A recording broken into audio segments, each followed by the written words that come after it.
Good afternoon, everyone. Thank you all for gathering here today. Beautiful day here on the traditional territory of the Kamloops Tshwabnik peoples, and we thank them for sharing their wonderful territory with us.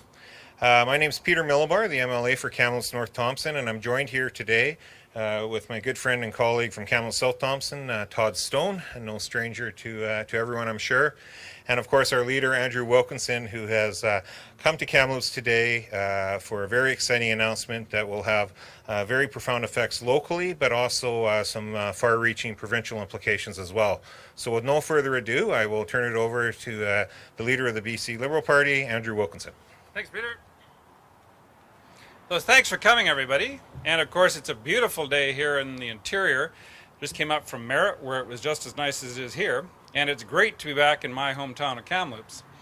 We have a real legacy here, a real history, and a good part of it comes from the efforts of Todd Stone and Cabinet, of the really specific projects, the highly visible things that have been the result of BC Liberal administration, whether it's highway improvements to the east, massive expansion at Royal Island Hospital, or something that all three of us are very proud of, the new nursing building at TRU, the new trades building at TRU. This was a place to invest in because Kamloops has a very, very bright future as the big regional services center. And we all know that one of the biggest employers now is TRU. And that was a BC Liberal effort, a BC Liberal initiative to make it as successful as it has been. And I think we all know it is hugely successful now, complete with law school. So with that background, it's clear that we believe in Kamloops and this part of the Thompson-Nicola Valley. What we believe in is making life better for everybody here. There has been a very successful initiative in this area of pairing healthcare professionals with a police officer in what is called locally Car 40. There are similar programs in Surrey, in Vancouver, but this is not done widely around this province. And one of the issues is who funds the healthcare professional to be in the police car.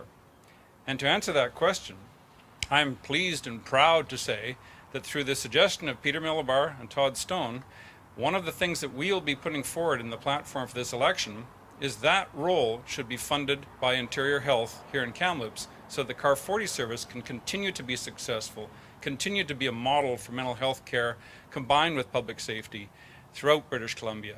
This can be replicated in any city that wants it. Cranbrook, Campbell River, Quesnel. We've got to move ahead on the issues related to mental health, catch these issues in the early stages, and not simply leave them to the criminal justice system. And this has been an excellent example here in Kamloops, and we're pleased and proud to support it and say that should we be elected, it'll be funded by Interior Health so that it can be mobilized continuously through this beautiful city of Kamloops and the surrounding areas. So with that, I think we're happy to take some questions.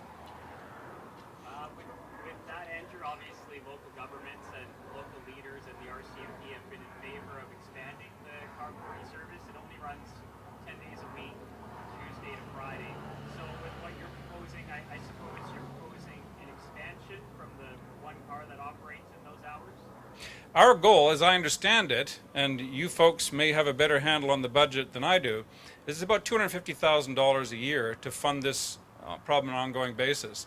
And you have to think of the salaries of the individuals, how much they'll be available around the clock, staffing issues. But $250,000 a year from Interior Health to the Car 40 program is our undertaking in this election. So that adds on to funding already available, I assume? Yes. Why do you think it's so important to add another Car 40 team to the... I think we all know that these issues related to mental health, mental illness, addictions are no longer confined to quiet, dark quarters of our communities. They're highly visible. And we're also seeing the effects of domestic distress. These things are often related to mental health issues. And as much as our police forces and public safety services do their level best to manage these issues, they are often not entirely or even at all related to the criminal justice system. And having trained healthcare professionals to assist to defuse these situations, to get them into health and services, to make them a happier ending at the end of the shift, rather than leading to potential incarceration and criminal charges. That's the goal. That's what we're all after. And so if this program can be fully funded and supported, we'll see even fewer issues ending up in the criminal justice system and more ending up in workable healthcare related resolution. With this extra position, how much more money are you guys bringing? The goal initially is to put $250,000 on the budget out of the interior health budget rather than the public safety budget, because there are chronic issues about where's the money coming from and who's accountable and so forth. And these are health issues, folks. Let's be clear.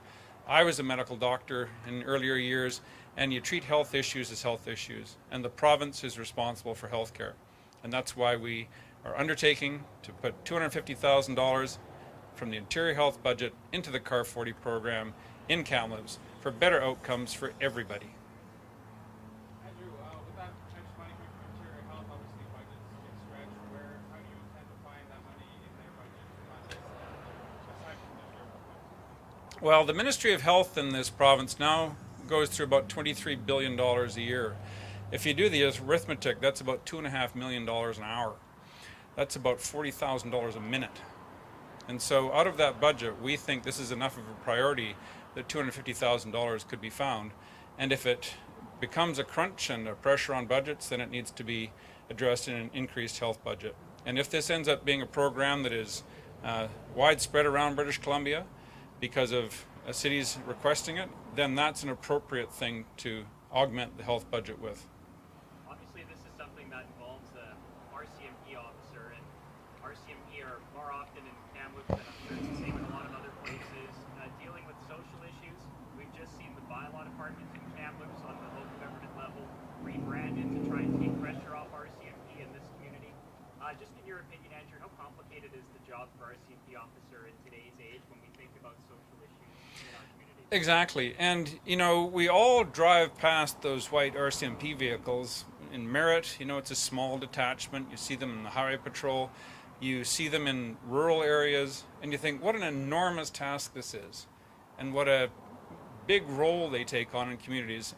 When I was in Dease Lake, basically the 3 RCMP officers in town served as the ambulance service because somebody had to do it, and the nearest services were hundreds of miles away. So the RCMP fill in a lot of things in our communities that aren't really policing. They do an awful lot of things that are related to just good community practices, to social services. And this CAR 40 initiative is designed to focus the resources in a community as big as Kamloops where they're most needed, and stop asking police workers to act as health workers.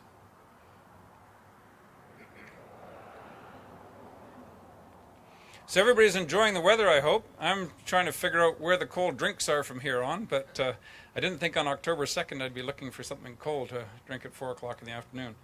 But thank you all very much. Todd, do you want to wrap things up? Thank you, Andrew, and it's a great pleasure to have you here with us during this provincial election campaign. And today's announcement, the commitment that you are making as someone that we're working very hard to help become the next Premier of British Columbia is very, very important in this community. We all know just how impactful, how successful the CAR 40 program has been to date since its inception. I believe back in 2014. It is a program that pairs an RCMP officer with a mental health practitioner to do a mental health type intervention in those types of cases. And it has proven to be very successful. So your commitment today to doubling that program, expanding it so that it is available 24/7 in Kamloops, is something that's going to make a real difference in a lot of people's lives. And so we're very grateful of your commitment today on that front.